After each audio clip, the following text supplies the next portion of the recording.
¿Qué color te parece? ¿Es igual o más claro que el resto de la piel? Es más claro. Entonces, ¿cómo se llama el color más claro?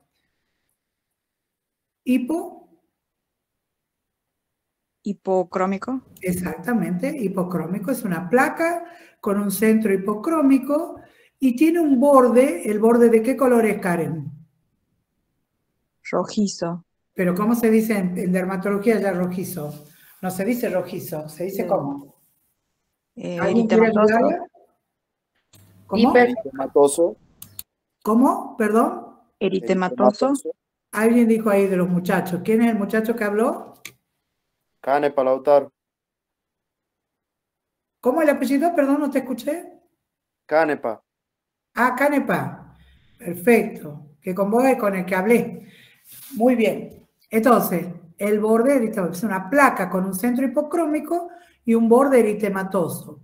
Y además, doctor Canepa, ¿ves algunas cositas así como cabecitas de alfiler en el borde? ¿Ves algo así? ¿Estás viendo esas cositas como cabecitas de alfiler que son así como si tuvieran un contenido, ¿no es cierto?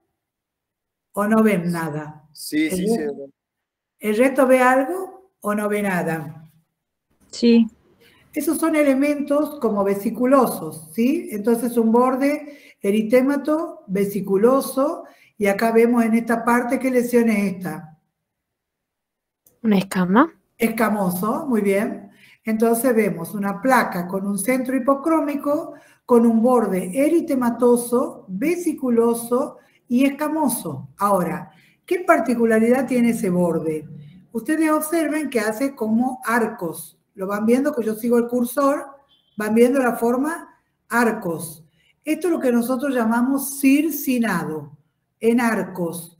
Circinado, en arcos. Cuando yo le pregunto a este paciente cómo comenzó, el paciente me dice como un pequeño granito, o sea, una lesión sobreelevada de color rojizo, dice, o eritematoso.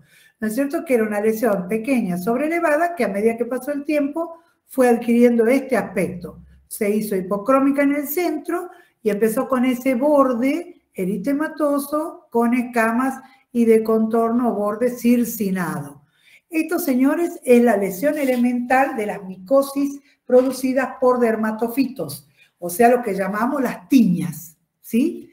Esto, siempre que vean esta imagen, son tiñas producidas por dermatofitos. Si acá la vemos, por ejemplo, acá en el cuello, observen ese borde eritematoso, acá no está tan cerca la lesión, pero tiene pequeñas vesículas, ahí lo están viendo, un centro más pálido, lo ven, pero lo que llama la atención siempre es ese aspecto circinado o en arcos, ¿sí?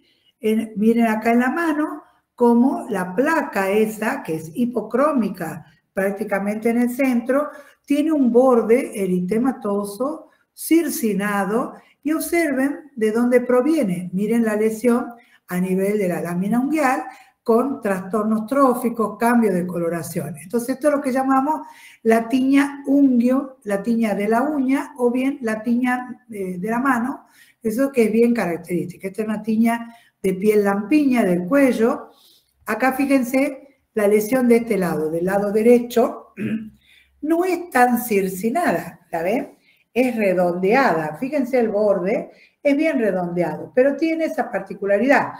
El centro más pálido, miren, acá se la ve un poquito más circinada, pero en realidad, ¿alcanzan a ver las imágenes o no? Sí. Bueno, en cambio, miren, acá por ejemplo, es como que son más redondeadas las lesiones, pero siempre el centro hipocrómico y el borde eritematoso, ¿sí? Vamos viendo. A ver. Ahí, ahí, ahí. No. Ya hice tontera. Muy bien. Entonces, lo que acabamos de ver se llama tiña corporis. Tiña corporis sería esta, o sea, forma parte de esta también, y esta que sería la tiña de la mano con la tiña unguial u onicomicosis, que también llamamos. Entonces, recuerden siempre que hay dos grandes grupos de micosis, eso tendría que haber dicho al comienzo. El grupo de los dermatofitos, que son hongos queratófilos, o sea, les gusta mucho la piel gruesa, la queratina, aman la queratina del pelo, aman la queratina de la uña, aman la queratina de la planta, de los pies. Y acá fíjense estas lesiones que corresponden ese fenómeno descamativo, como en collaretes, decimos nosotros. Acá se observan, hay pequeños puntos pequeñitos con escamas bien puntiformes que corresponden a vesículas, que no las vemos porque la planta tiene una piel gruesa con estrato lúcido. Entonces ese fondo de eritematoso descamativo corresponde a esto que se llama tiña pedis, en este caso una tiña pedis interdigital. Acá vemos esta otra, tiña pedis, a ver si la puedo ampliar, ahí la ven mejor, ¿no es cierto? Observen las lesiones que son vesiculosas, como pequeñas cabecitas de alfiler. El paciente refiere mucho prurito, eritema, ¿no? Y esto se va generalmente a la planta del pie, generando esto que se llama, si va siguiendo el borde, porque a veces esto está acá en la parte central, pero muchas veces sigue hasta acá y se llama tiña en mocasín, porque remeda o imita al mocasín, ¿sí? La tiña pedis en su variedad intertriginosa o descamativa, su variedad disidrótica, así se llama cuando se acompaña de pequeñas vesículas. Bueno, no puedo pasar, yo soy un desastre con esto, ahora sí. Y acá tenemos este caso clínico. Miren esta paciente, es una paciente de sexo femenino, de 55 años de edad, que consulta por presentar estas lesiones eritematosas, escamosas, que tienen un borde circinado, que se extiende desde la ingle hacia la cara interna del muslo, muy pruriginosa. La paciente refiere con prurito y a veces ardor. No sé si alcanzan a ver la placa bien circinada, ¿no? Con lesiones, en algunos casos hipocrómicas o hipercrómicas, pero sobre todo el borde bien circinado. Como antecedente personal, esta paciente tenía una insulinoresistencia, síndrome metabólico e hipertensión arterial, ¿sí?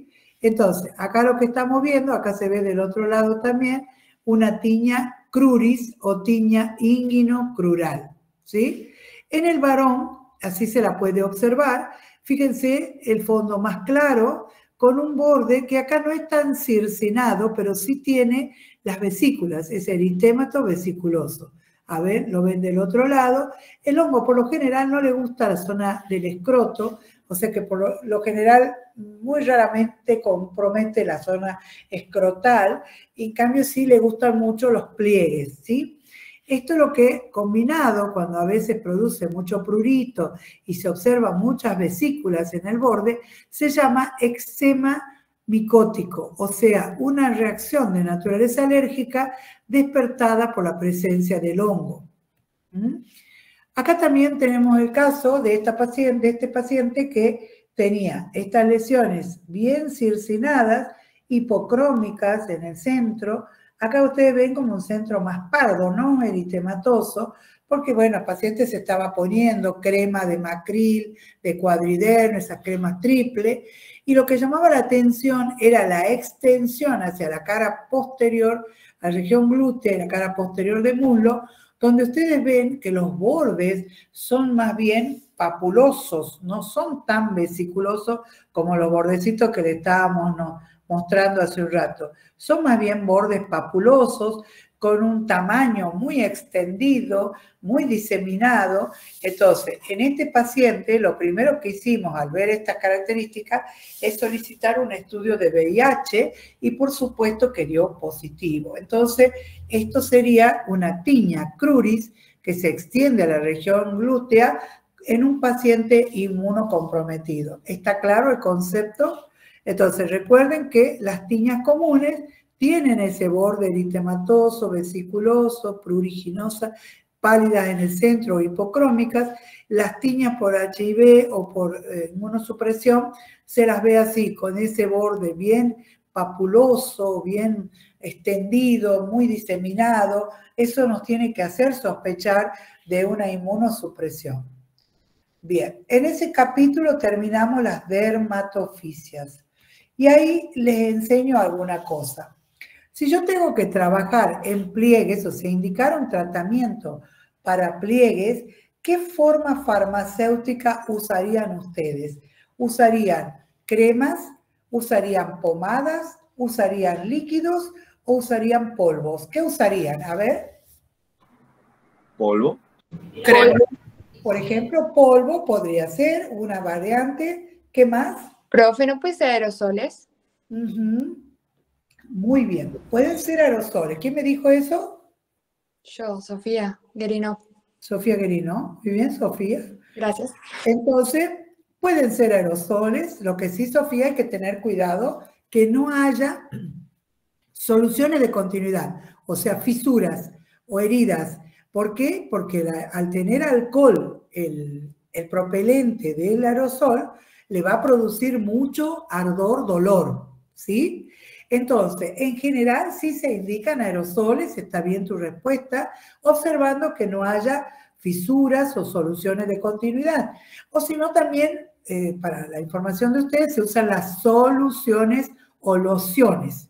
Por ejemplo, el clotrimazol de la línea de laboratorio Andrómaco se llama Deralvine y viene como loción. Entonces le puede indicar al paciente que se aplique en los espacios interdigitales, ¿no es cierto? Que se aplique en la, digamos acá en la zona de la ingle, con mucho cuidado, ¿no? Porque si el paciente no se ha rascado, no se ha hecho una fisura, se la puede indicar al aerosol o se puede indicar el caso digamos, la loción. Y luego se puede usar un talco o polvo antimicótico, que en realidad, en general, no lo indicamos para la piel, lo indicamos para colocarlo en el calzado o en la media, como parte de una prevención de evitar los contagios o continuar contagiándose. No sé si les ha quedado claro. Los medicamentos que usamos son los derivados imidazólicos. Tienen que aprenderse 2 o 3 nombres.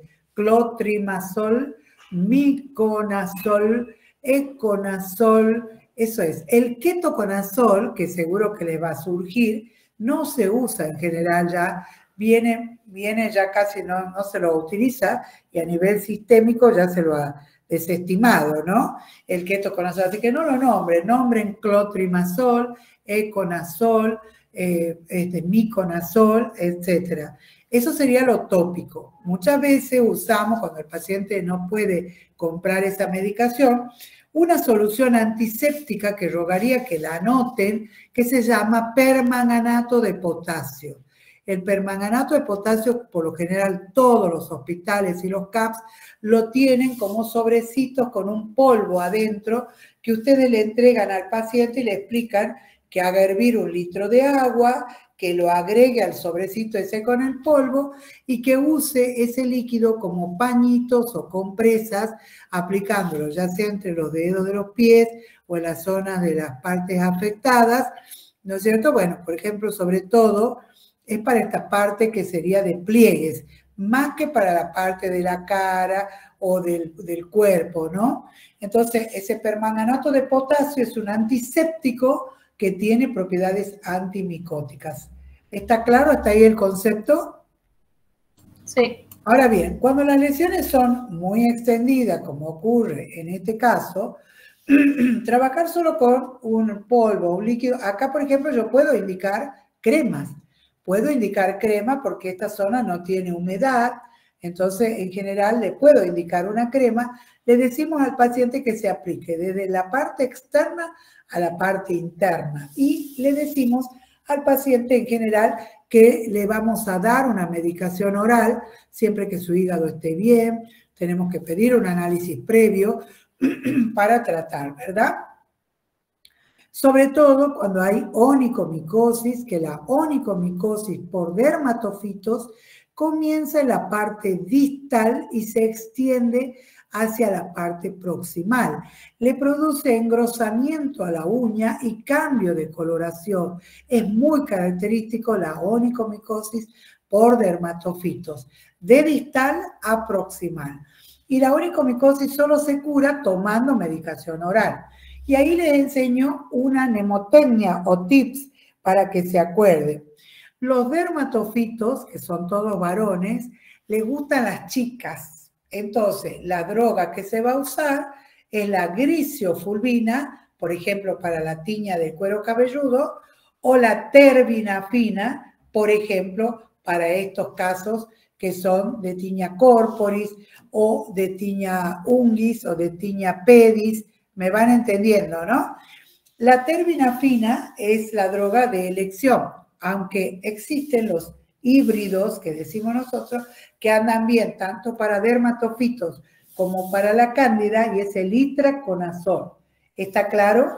Entonces, si me preguntan en el examen cuál es la medicación oral que se usa en los dermatofitos, ya recuerden que tienen que decir la terbinafina, para el caso de las tiñas corporis, tiña ungis, o sea, tiña unguial o tiña pedis, o bien el itraconazol. Y para la tiña capitis, que ya vamos a ver otras fotos, se usa la gliciofulvina como de primera línea o de primera elección. Y les preguntan de la gliciofulvina la dosis que van a dar, y es de 20 a 25 miligramos kilo peso día. ¿Está claro? ¿Alguna pregunta, alguna duda de dermatofitos?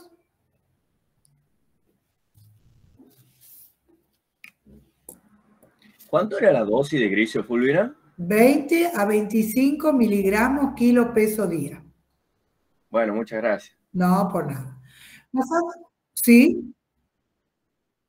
El itraconazol también se lo usan las dermatofisias. Si bien es un muchacho, y los dermatofitos son muchachos, por así llamarlo, es la excepción de la regla, ¿me entienden? El itraconazol es una medicación que anda muy bien, sobre todo en las onicomicosis, entonces por dermatofitos, entonces se lo utiliza en dosis de 100 a 200 miligramos por día. Normalmente no se pregunta la dosis de las medicaciones estas, salvo la gliciofulvina, que sí le van a pedir con kilo peso día. ¿Está claro? Bueno, en el segundo grupo... ¿Y la prednisolona también o no? No, prednisolona es un corticoide, está prohibido. Ah, porque había leído, pero no sabía si era. No. ¿A dónde leíste? ¿En el libro de la cátedra? No, lo leí en internet. No. La prednisolona es un corticoide y nosotros huimos de los corticoides en general para todo tipo de infección. Estamos hablando de infecciones micóticas. Yo justo tuve un paciente que él me decía que tenía psoriasis. Yo lo atiendo virtualmente y me hablaba de psoriasis. Me mandó unas fotos y le digo, usted puede ir a una consulta presencial que yo lo voy a ver y lo voy a mirar. Apenas lo vi, le miré y era una tiña corporis súper extendida, córtico estropeado, un paciente obeso que se dedicaba hacía más de 2 años a tomar dexametasona para que le calme la picazón. Así tomaba por ciclo, tomaba una semana, descansaba, volvía a tomar dexametasona y por supuesto se ponía Macril, Quadrider, todas esas cremas que se llaman triples o polivalentes que tienen corticoides, tienen antimicóticos y tienen antibióticos, ¿sí? Bueno, entramos al capítulo de las candidiasis. Las cándidas, que son micosis oportunistas, son hongos oportunistas, tienen la particularidad de presentarse en los grandes pliegues y en los pequeños pliegues, y también de comprometer las uñas. La cándida de grandes pliegues, esta que están viendo ustedes, es la del pliegue submamario, la del pliegue abdominal, donde lo característico es el eritema de fondo, son placas eritematosas, con escamas que no se las ve como escama convencional, sino como una escama macerada, ¿no es cierto?, húmeda por la humedad de la zona, que se denomina en clara de huevo, porque es como la clara de huevo cuando ustedes la empiezan a batir. Lo que sí hay que buscar siempre las lesiones para identificar, porque ustedes cuando vean psoriasis van a ver una imagen parecida de lo que se llama la psoriasis invertida. Pero acá la cándida yo la descubro porque hay unas pequeñas lesiones vesiculosas, satélites en la parte periférica, observando bien la piel, y ahí descubro que se trata de un intertrigo candidiásico que también se llama blastomicético. ¿Se acuerdan entonces la característica? Eritema, escama húmeda, macerada. Fíjense qué característico en los pliegues, porque son pacientes por lo general con una propensión a la gordura, al sobrepeso, a la obesidad, y pacientes con propensión a la diabetes. Muchas veces el paciente llega con esta consulta y no sabe que es diabético. Nosotros pedimos los análisis y encontramos una diabetes de 1,80, de 2,30, que el paciente ni se enteró que la tenía. Y es la cándida la que ha mostrado sus lesiones y ha hecho que se produzca estas alteraciones. También la cándida puede afectar mucosas y en la mucosa va a comprometer la lengua dando esas placas blanquecinas.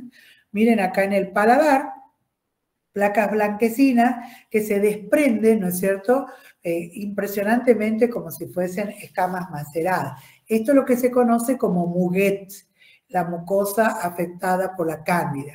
También la cándida va a afectar mucosa genital, por ejemplo, la zona vulvar, donde va a dar placas eritematosas, escamosas, muy características, brillantes, en la zona del pene, en la zona de glande, esas lesiones que son eritematosas, con alguna descamación brillante, como macerada, que es lo que se llama balanitis candidiásica o vulvovaginitis candidiásica, ¿sí?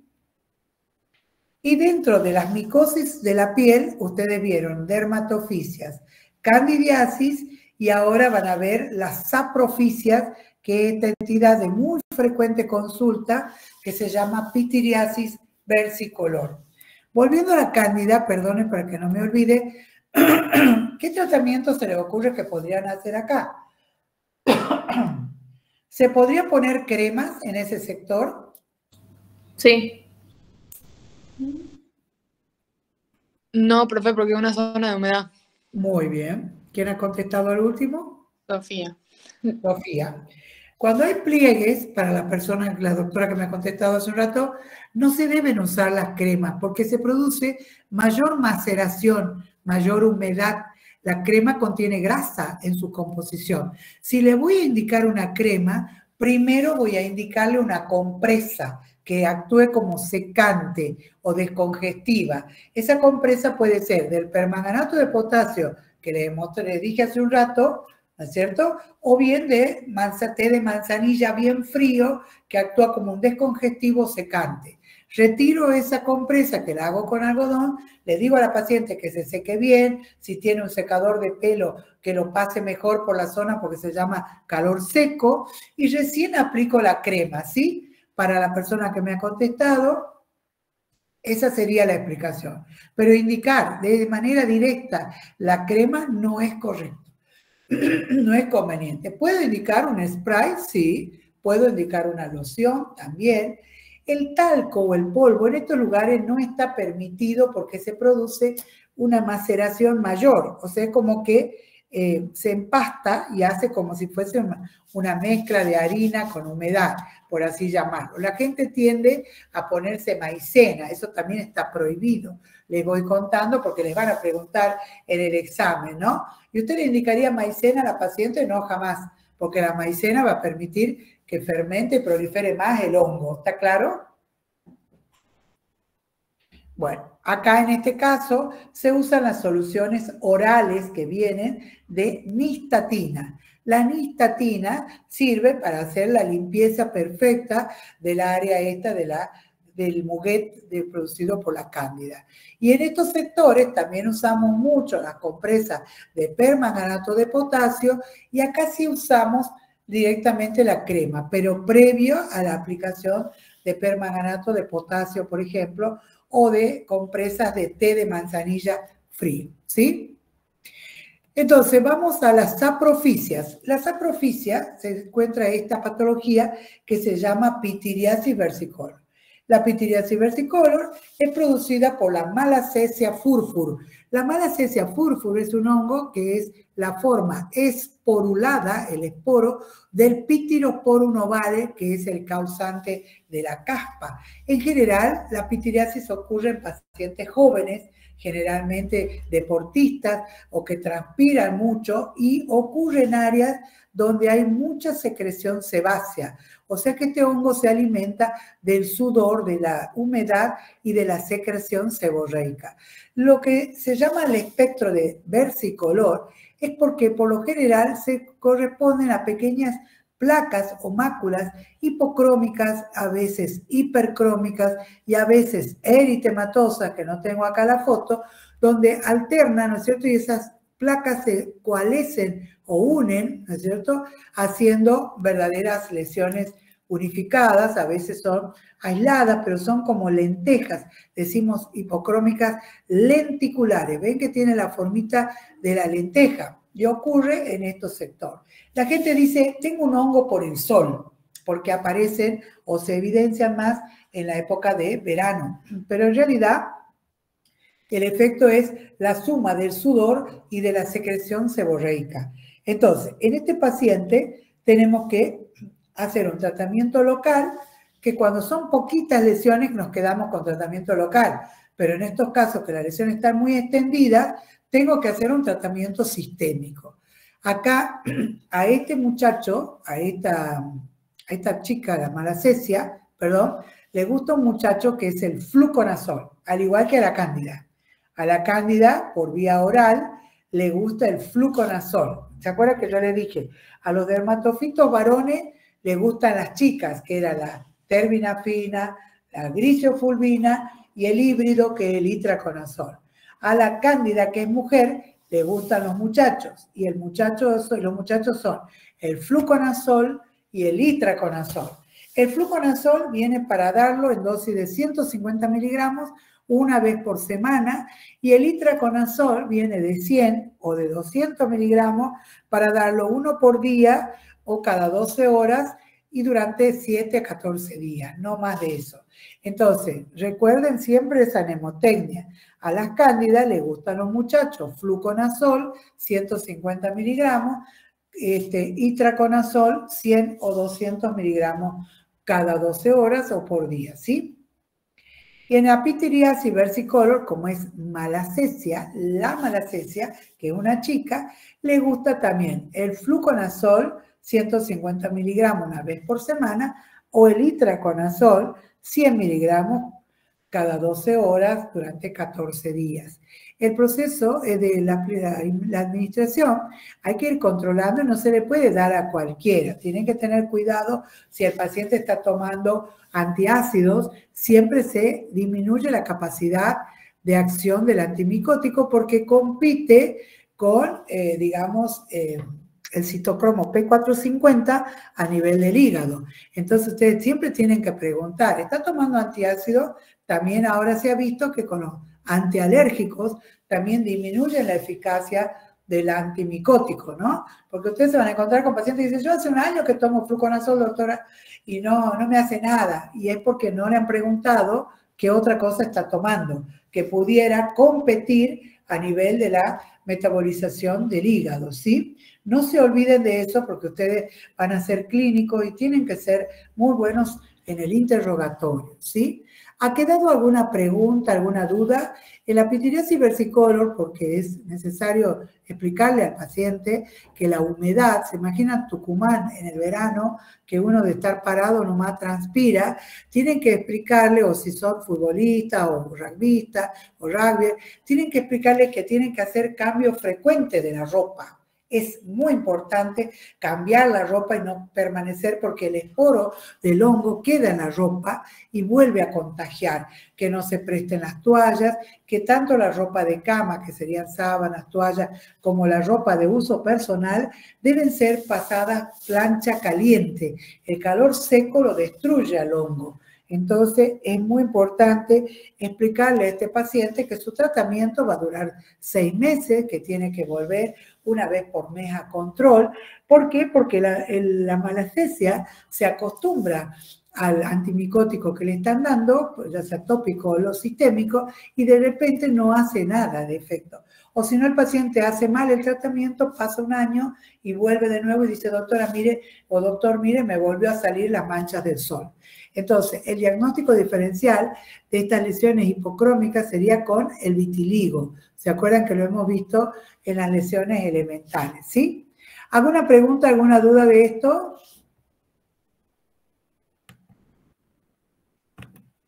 ¿Están con sueño? No, profe. ¿Todo bien, profe? ¿Lo van entendiendo bien? Sí.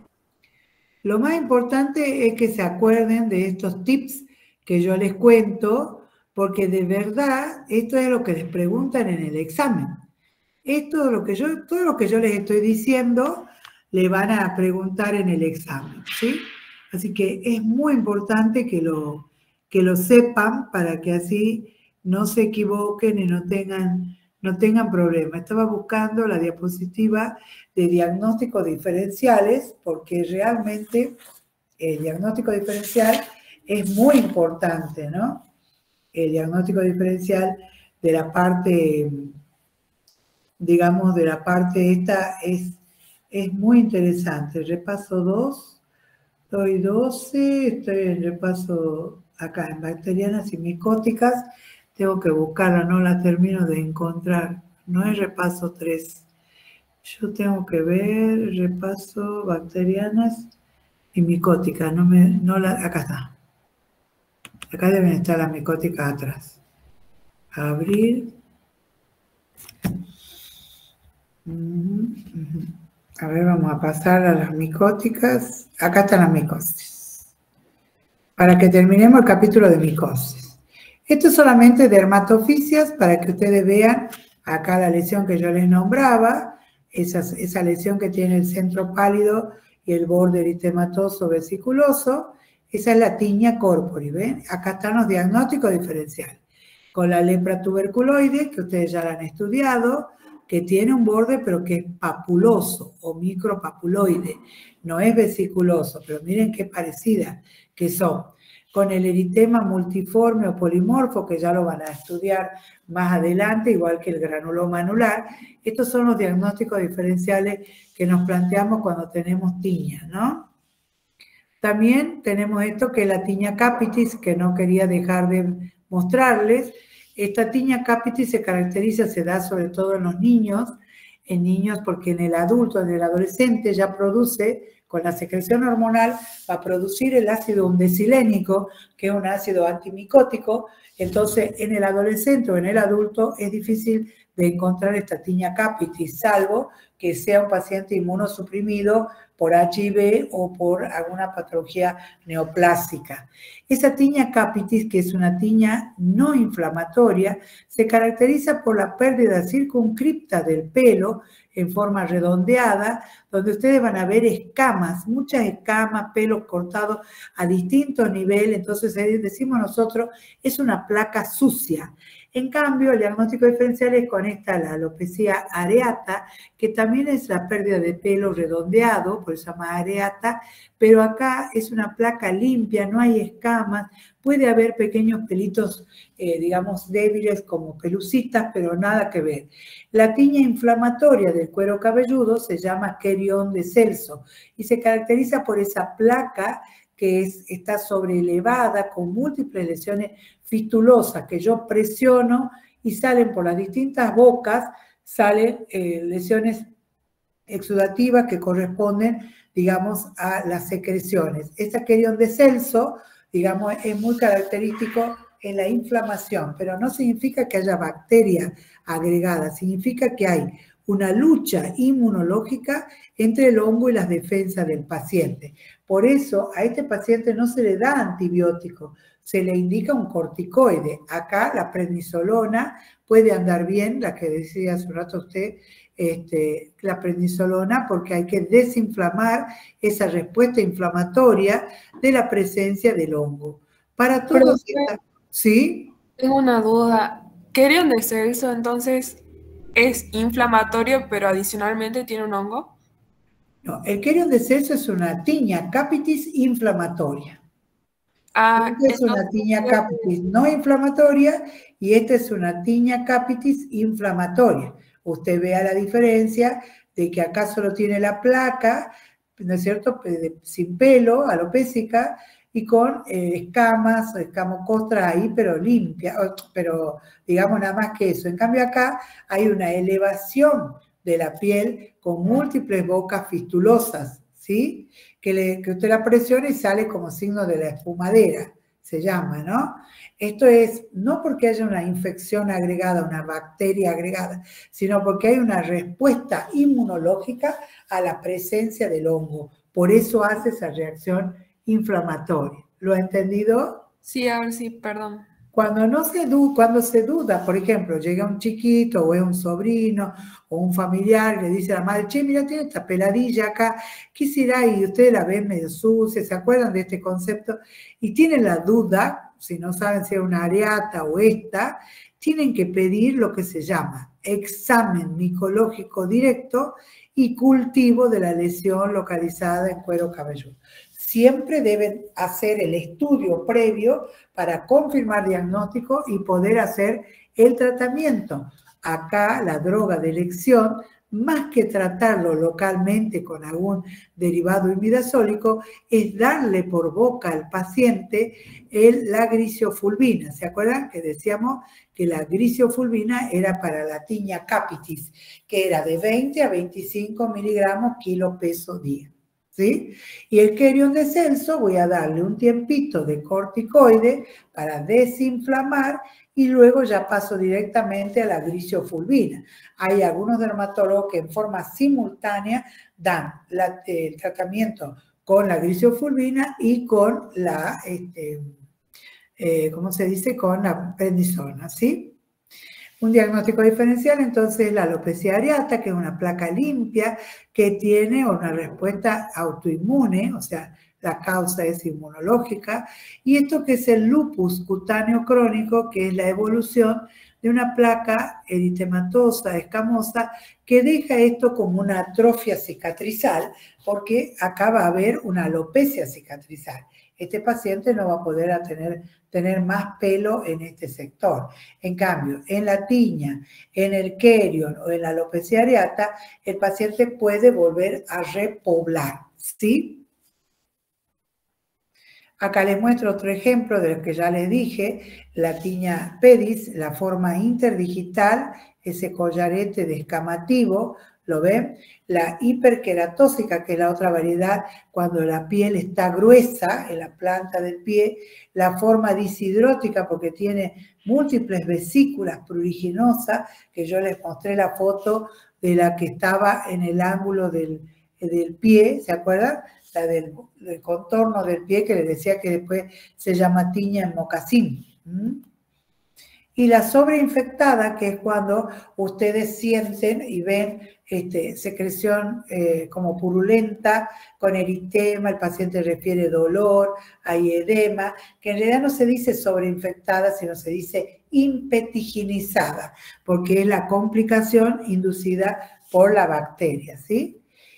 Con respecto a las cándidas o levaduras, hemos dicho las formas cutáneas afectan pequeños pliegues, como serían los espacios interdigitales, que lo van a ver en los pies, en las manos. La mujer se llama mano de lavandera, las personas que están todo el tiempo trabajando, lavando platos en los restaurantes, en las cosas, van a encontrar que tiene entre los dedos de la mano y a veces los dedos de los pies estas lesiones que son escamosas, blanca, como ustedes ven, como la escama es como en clara de huevo, tiene un fondo eritematoso, acá lo ven al fondo eritematoso, esas son las vesículas que se ven en la parte periférica, acá la ven mejor, siempre submamario o infraabdominal.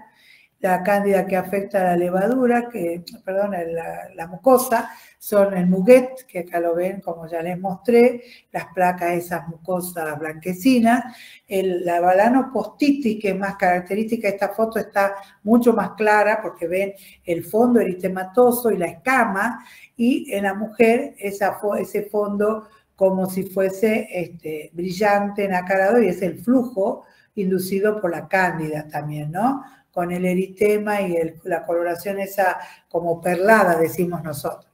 Bueno, yo fui un médico de pileta cuando era más jovencita y examinaba en las piletas del colegio médico, del complejo Ledesma, y a los varones o a las chicas yo examinaba esta parte. Muchos con cándida en este sector y no los dejaba entrar a la pileta hasta que no hicieran un tratamiento, porque se imaginarán que esa cándida que está puesta ahí se desprende, se va desprendiendo y puede, digamos, contaminar el agua. Entonces ustedes tienen que acordarse de eso cuando, si alguna vez hacen inspección de pileta o si ustedes están enfermos, de no ir a la pileta hasta que no se curen, ¿no? Y bueno, esto para definir las onicomicosis de otras patologías. Acá tenemos, como les decía, por dermatofitos comienza en la parte distal y se va a la parte proximal. Hay engrosamiento, cambio de coloración, la uña se pone pardo amarillenta, a veces con esa línea blanca que llamamos leuconiquia lineal, y la cándida, en cambio, comienza por la parte proximal, acá donde está la matriz de la uña, la fábrica de la uña, y empieza a tomar ese aspecto blanquecino, algodonoso, ¿no es cierto? Y se va dirigiendo hacia la parte distal. El diagnóstico diferencial lo vamos a hacer con el melanoma, que es un cáncer de piel, que en este caso de la uña, tremendo, bien tremendo. El líquen, que es otra enfermedad autoinmune, que se presenta así, como si estuviese retorcida la uña. Y la psoriasis unguial, que muestra esos llamados hoyuelos o pits de la uña, ¿no es cierto?, con los cambios también en la coloración, se llaman mancha de aceite, porque es como si se fuera, es medio parecida a la de los dermatofitos, también la va engrosando a la uña. Entonces recuerden estos diagnósticos diferenciales.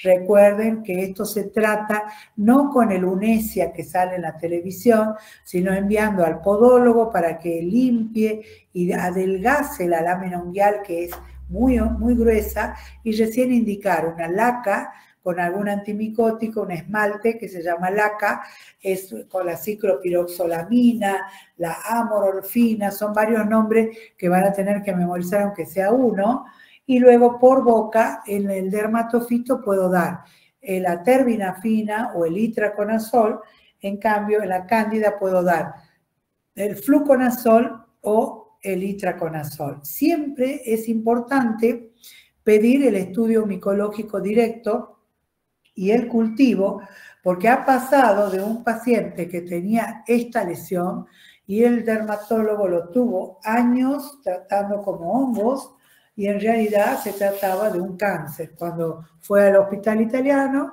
le amputaron el pie, el dedo, pero ya tenía metástasis en pulmón, en cerebro, y ese paciente, que era un joven abogado de 35 años, falleció por no haber solicitado un examen micológico directo y un cultivo cuando yo no tengo idea de lo que se trata que puede tener en la uña del pie.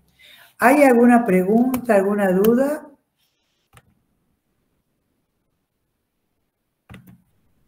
¿Chicos? No, muy claro. Quedó claro, ¿no es cierto? Bueno, acá estamos en el repaso 2. Ahora vamos a pasar a las infecciones bacterianas, ¿sí? En el grupo de las infecciones bacterianas, están acá. Tenemos esta lesión que se tratan de verdaderos nódulos dolorosos con la tetra de Celso, calor, dolor, rubor y tumor, localizados en distintos órganos, en distintas partes del organismo, como en este caso se trata de un forúnculo producido. Bueno, las infecciones bacterianas las dividimos en estafilodermias y estreptodermias, ¿sí? Las estafilodermias son estas que tienen esa particularidad de producir lesiones nodulares circunscriptas que tienen una evolución a, digamos, a abrirse, a drenar al exterior el contenido, y esto corresponde a un forúnculo. La lesión elemental de las estafilodermias son las pústulas. La pústula que justamente se ubica a nivel de la salida del poro folicular, porque justamente el estafilococo vive en el pelo. ¿no es cierto? Yo digo que para el estafilococo el tarzán es un tarzán de la liana, que es el pelo, el estafilococo. Entonces ustedes van a ver foliculitis de la barba, después del rasurado, cuando las máquinas están contaminadas, cuando ese paciente tiene una inmunosupresión. Entonces veo pápulas y papulopústulas, acá la ven más a mayor aumento, y las depilaciones que nosotras las mujeres nos hacemos. Entonces empieza con la pústula, ¿no es cierto? Una lesión de pequeño tamaño, después se va confluyendo y hace estas lesiones que parecen ampollas, pero son pústulas grandes, ¿no?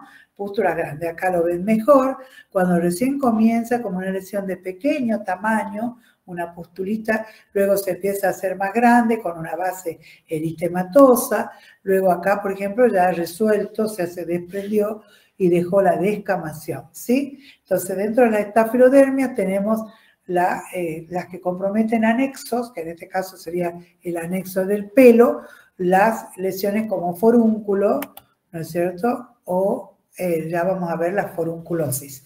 Cuando se ubica en el anexo de la glándula sudorípara apocrina, que es la que está en axilas o en la zona inguinal y glútea, entonces vamos a tener estas lesiones nodulares que son dolorosas, eritematosas, con la tetra de Celso, tumor, rubor, calor, dolor. Ven, en algunos casos ya drenado y dejan marcas o cicatrices, entonces que genera lo que la gente vulgar le llama golondrino, porque el paciente no puede tener apoyados los brazos si no los levanta por el dolor. Esto es lo que llamamos hidradenitis supurativa, hidrosadenitis supurativa, ¿sí? La hidradenitis supurativa es la infección estafilocócica de la glándula sudorípara apocrina, que se caracteriza por lesiones nodulares, fístulas, porque se fistuliza adentro, cicatrices y siempre sobre un fondo eritematoso y doloroso. También el estafilococo produce, además de las pústulas y además de nódulos, estas lesiones ampollares, que son de aparición brusca, por eso se llama impétigo ampollar. Aparecen generalmente en los lactantes, en áreas de pliegues, ustedes vean en axila, cuello, en el mentón, en el abdomen. Son ampollas más bien tensas, ¿no es cierto?, con un fondo eritematoso que cuando van rompiendo dejan esta erosión, pérdida de sustancia, con una descamación o descamación periférica, decimos nosotros.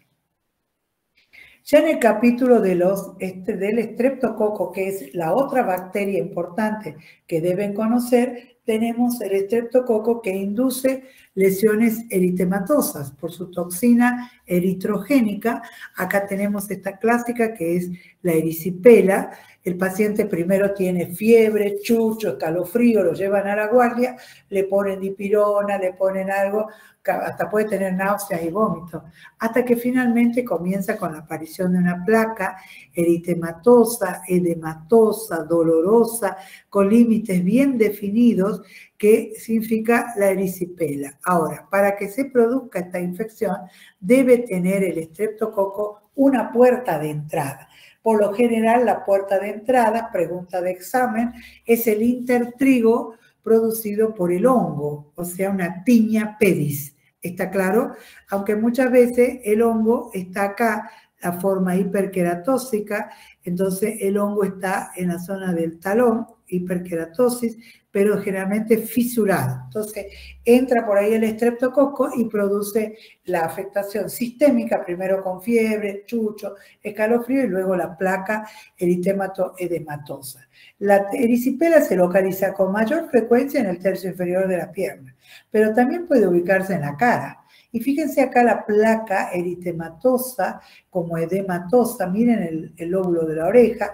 Esto es a punto de partida de ese paciente que se rasca la oreja con un palillo, con una lapicera, con el capuchón de la lapicera, con un palito que encuentra. Entonces, a punto de partida de ahí puede generar la introducción del estreptococo. Y la placa es también, el paciente tuvo fiebre, mal estado general, y después se presenta esta placa eritematosa, edematosa, bien definida, dolorosa, caliente, como le digo, tétrada de Celso. El estreptococo produce además estas lesiones que son inicialmente ampollas que son, no sé si alcanzan a ver acá, en esta fotito, ¿no es cierto? Lesiones ampollosas que la madre refiere como quemado de cigarrillo.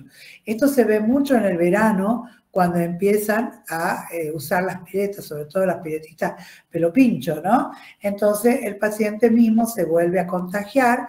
Este se llama impétigo estreptocóxico. ¿Por qué?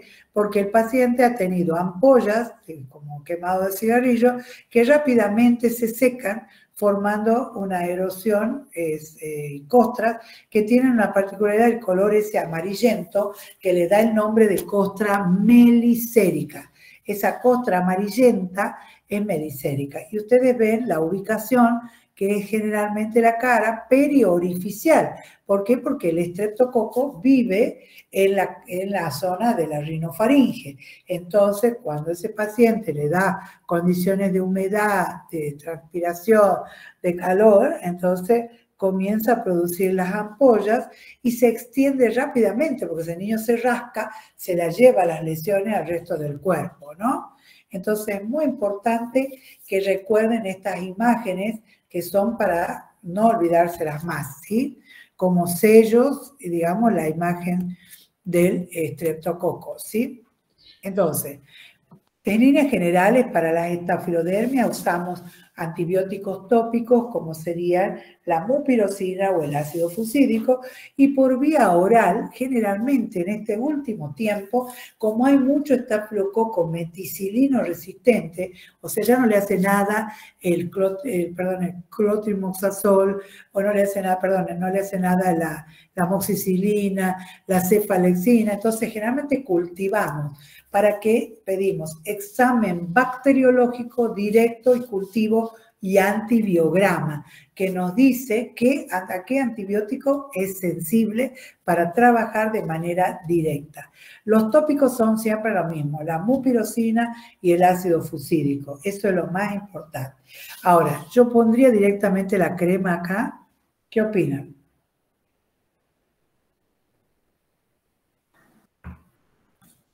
¿Pondrían ahí? No, ¿no? No. Teníamos que hacer alguna cosa que seque la piel primero, como sería la compresa de té de manzanilla. Viene otra que se llaman de sulfato de cobre y sulfato de zinc. Por ahí en el libro van a leer agua de Dalibur. El Dalibur es el sulfato de cobre y el sulfato de zinc a mayor concentración. Entonces, lo más importante de todo es saber que esto, digamos, tiene que ser tratado primero de esa manera, más allá de que ustedes como médicos, buenos médicos clínicos, recomienden a estos pacientes la higiene permanente de las manos, la limpieza de las toallas, de la ropa de cama separado con agua caliente, todas las medidas de prevención sociosanitaria o de salud pública para evitar la diseminación o el contagio, ¿sí? Lo mismo acá, utilizamos nosotros antibióticos de alta potencia como la ceftriaxona, pero esos son desarrollos, digamos, de especialistas. Lo que importa es que ustedes pueden pedir un cultivo para salir de la duda y confirmar la presencia del estafilococo, ¿no?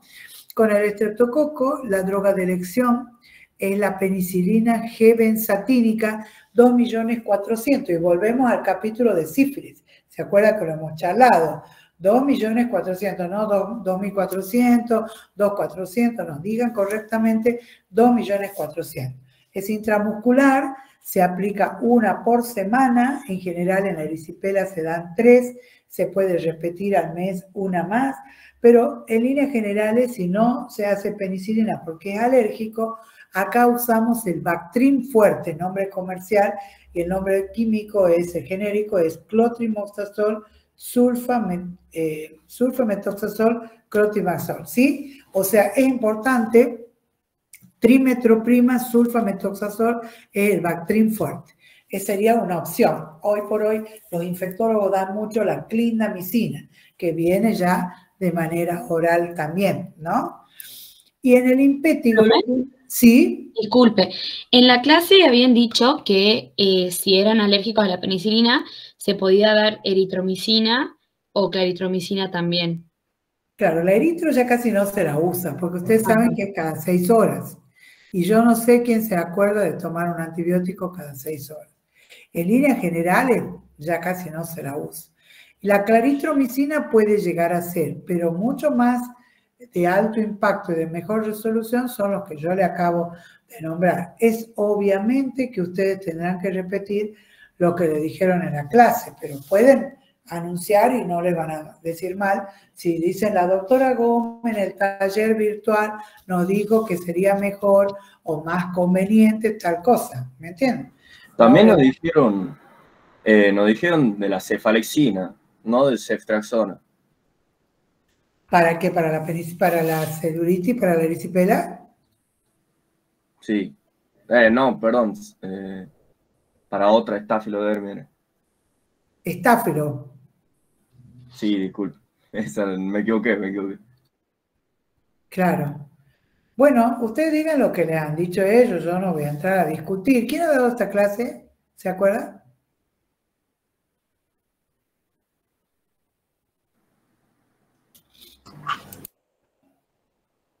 No me acuerdo si la doctora Cartagena o la doctora Sadi, una de ellas dos.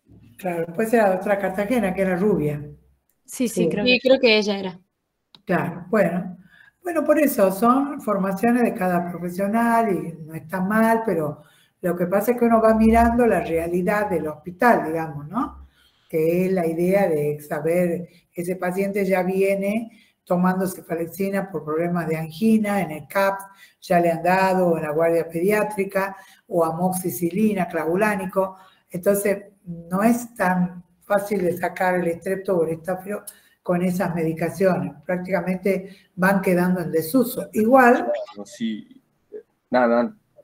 Perdón. igual ustedes pueden leer el consenso de la Sociedad Argentina de Infectología, que ahí les menciona en las piodermitis, estaflodermia, estreptodermia, cuáles son los antibióticos que ellos, digamos, como norma o guía lo indican, ¿sí?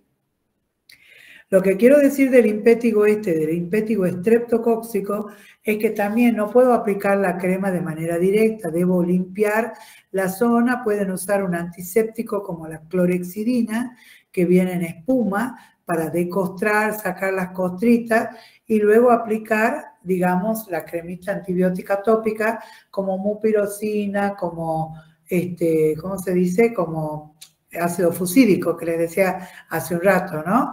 Eso localmente. Y por vía general, si las lesiones son poquitas, capaz que la dejamos con los tratamientos tópicos, pero ya cuando son muy extendidas, como en este caso, hay que dar un tratamiento sistémico. Y además del antibiótico, sea el que fuere, deben agregar un antialérgico o antihistamínico, porque acuérdense que esto pica mucho y el niño se rasca, se toca y se va llevando la lesión a otra parte del cuerpo, ¿sí? ¿Alguna pregunta, alguna duda de esto? Profe, disculpe, yo le hago una consulta que justo se me cortó. Si Sí. puede volver a repetir lo de la erisipela que había dicho usted cuando lo nombra también a, digamos, a la tiña pedis, ahí justo se me cortó. Claro, es la puerta de entrada. Para que ocurra, es una pregunta de examen, para que ocurra este fenómeno de erisipela, además de tener el paciente trastornos vasculares, porque puede tener varices, permanecer mucho tiempo parada, hacer linfedema, tiene que haber una puerta de entrada, porque el estreptococo, si yo me rasco o me raspo, va a entrar. Entonces, generalmente, más que rascado o raspado, acá en la zona, es la entrada a través de una herida o una solución de continuidad, como sería en este caso una tiña pedis, que yo le decía que puede ser de los espacios interdigitales, o a veces que es la tiña esta hiperqueratósica que se llama, que ocurre, digamos, que está fisurada y penetra o favorece la penetración del estreptococo, ¿sí? Eso Bien. creo que ya te ha quedado más claro. Sí, ese era, muchas gracias. No, por favor. Entonces, yo voy a poner acá fin de la presentación y vamos a ver el otro para terminar bacterianas. ¿Alguna pregunta, alguna duda? Me gusta este porque tiene los diagnósticos diferenciales. Entonces, sí, Entonces sí se está usando más la clindamicina. y los infectólogos de primera línea te dan clindamicina o el Bactrim fuerte, que es trimetroprima sulfametoxazol. Bien ahí, gracias, profe. No, Profe, en el taller que tuvimos con las doctoras sí lo nombraron los dos fármacos que usted está nombrando. ¿sí? Sí, Bueno, como antibiótico sistémico para que lo demos.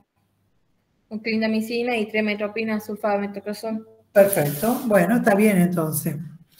Acá tenemos... Profe, yo lo ¿Sí? único que le quería decir es que hay algunos compañeros que nos tenemos que retirar porque tenemos clase de salud pública ahora en la central ¿A qué hora la clase? a las 4, pero si no, no llego. Yo vivo lejos. No, sí se entiende, aunque viva en otra cuadra. Se entiende, digamos. ¿Y quiénes son? ¿Vos tenés el nombre de todos los que son que se retiran? De los compañeros que tenemos con la comisión es Alejo Galo Mora, Lautaro Vergara, Ajá. ¿Quién más? Candelaria Neme, Sí, Valentina Martensen, sí. y no sé si porque hay varias comisiones. Esos son los de la mía. No sé si alguien más se tiene que retirar. Los que Yo están también, escuchando, doctora, tengo ¿quién clase es? ahora a las 4. ¿Quién es tu salud pública tienen entonces? Sí. ¿Y cuál es tu nombre, mi amor? Damaris Mancilla. Bueno. Yo también, Gracias. ¿Quién es? ¿Cómo? ¿Quién me está diciendo yo también? Acá, Rocío González, también tengo salud pública. Rocío González. Ay, yo no sé si me anotó a mí. Yo, el Salvatierra Ortigosa María Elena. Salvatierra María Elena. Sí. Claro, vos has dado el nombre de tus compañeros y no te has anotado vos. Sí, me olvidé, me acabo de dar cuenta. Gracias, Bien. profe. No, de nada. Sí. Ah, bien. ¿Ellos son? Sí. Sí. Sí. Sí. Ingresamiento. Bien. En la comisión de Rocío González y de esta chica, ¿no hay ninguna otra más? Doctora, yo también me tengo que retirar. Perdona, Ingrid, ¿cuánto me dijiste? Perdona, si ya te anoto, espera. Ingrid. ¿No me sale? Sarmiento. ¿Quién más se tiene que retirar, perdón? Yo, Lescano Florencia. Lescano Florencia. Son un montón, entonces. 2, 4, 5, 6, 7, 8, 9, 10, 11, 12, 13. 14, no, 13. Tengo anotado 13. ¿Cuántos más se tienen que ir? La comisión es de 34, así que Oh, capaz que hay más compañeros que se tengan que ir. claro. Bueno, no, yo para informarle a la doctora Nógalo, que ella es la jefa de la cátedra. Yo, en realidad, ella está puesto el taller, me pidió que empezara 14:15 hasta las 16, me dijo ella. Entonces, me da pena que no puedan participar en Doctora, ¿sí? a una amiga mía no le anda el micrófono, pero ella también se tiene que ir por salud pública. Camila García. Bueno, ya la anoté, gracias por avisarme. Bueno, y veremos, por ejemplo, ustedes los días martes tienen posibilidad de 1 hora a la tarde, de 19 a 20, por ejemplo, o tienen otras actividades. Los que se están retirando, pregunto, ¿no?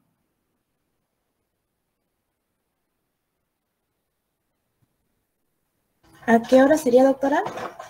De 19 a 20. Sí puedo, yo sí puedo. ¿Todos pueden? Profe, yo por mi parte sí, no tengo problema. Porque yo es como que les estoy dando otra opción para ustedes que se tienen que retirar. Pero si son 34, tendría que cotejar con esos 34, saber si todos pueden. Porque yo no puedo dar clase para 6, 7 y no el resto, digamos. ¿Me entienden lo que les digo? Es para un grupo grande, si no, no. La doctora dijo es un día, un día. Yo voy a hablar con ella si es que todos van a poder para darles la opción de darles martes a las 19 a los que se tienen que retirar de por salud pública. Bueno, profe, lo conversamos en el grupo, los que nos retiramos y le avisamos. Me mandan un mail o el chico Sí. Canepa tiene mi número, le dicen a él para que él me avise a mí, ¿sí? Bueno, ya charlamos. Así que Muchas gracias. Me avisan para que yo mañana, que es martes, ya me conecte con ustedes, haga el link para conectarme, ¿sí? Ok, le avisamos. Muchas gracias. Me avisan, pero tienen que ser todos, ¿sí? Como vuelvo a repetir. Si van a ser unos cuantitos, no, porque la doctora me dijo que si eran poquitos, no. Sí, la otra vez yo hice así con un grupo que eran como 50. Los que tenían problemas de lunes, para que pudieran completar esta clase. Bueno, que les vaya bien. Seguimos con los que están presentes. ¿Están presentes los restos, Vanina? ¿Sí? Sí, profe. Bueno, entonces esto para resumir, las pústulas de la foliculitis de la barba, recuerden que el diagnóstico diferencial es con el acné pápulo-pustuloso, ¿no? En esto solo van a ver pápulas y pústulas. Acá van a ver la pápula especial del acné que se llama comedón o famoso barrito o punto negro, ¿sí? El forúnculo, que es esta lesión nodular que tiene la tetra de Celso, rubor, calor, dolor y tumor, porque inclusive eclosiona, el diagnóstico diferencial, como sería el nódulo de la hidrosadenitis, se hace con el absceso cutáneo. Acá está el absceso, que la diferencia es que esto es bien circunscripto. En el absceso ustedes palpan por fuera, ven que es como piel de naranja y se ve cómo se va extendiendo el proceso infeccioso. Entonces hay una diferencia entre forúnculo y absceso, porque el forúnculo es una lesión circunscripta, en cambio el absceso es una lesión más difusa, digamos. Con el acné conglobata, porque también acá hay lesiones nodulares, pero observen los múltiples comedones o pápulas del acné, papulopústula, y con la hidrosadenitis, que es, en realidad, hoy decimos nosotros que es un nódulo de la glándula sudorípara apócrina, de axila o de ingle. Recuerden, cuando son muchos forúnculos que se presentan en simultáneo, ya sean en el mismo lugar o dispersos por el cuerpo, se llama forunculosis.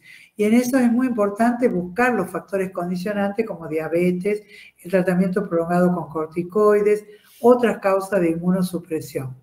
El diagnóstico diferencial del botriomicoma, que es una lesión producida por ese tumor vascular de neoformación que aparece generalmente en las extremidades. Esto es una palma de mano, puede aparecer alrededor de los dedos, de la mano, del pie. Es con el angioma, que es el lunarcito rojo que todo el mundo consulta, que se llama nebus rubí, o con el melanoma amelanótico, ¿sí? Esto es un botriomicoma o granuloma piógeno. El impétigo, como les decíamos, está el ampolloso producido por el estafilococo, donde ustedes ven que las ampollas son tensas. Esta es la foto que yo les mostré. Las ampollas son tensas, o sea, están ahí bien enteritas.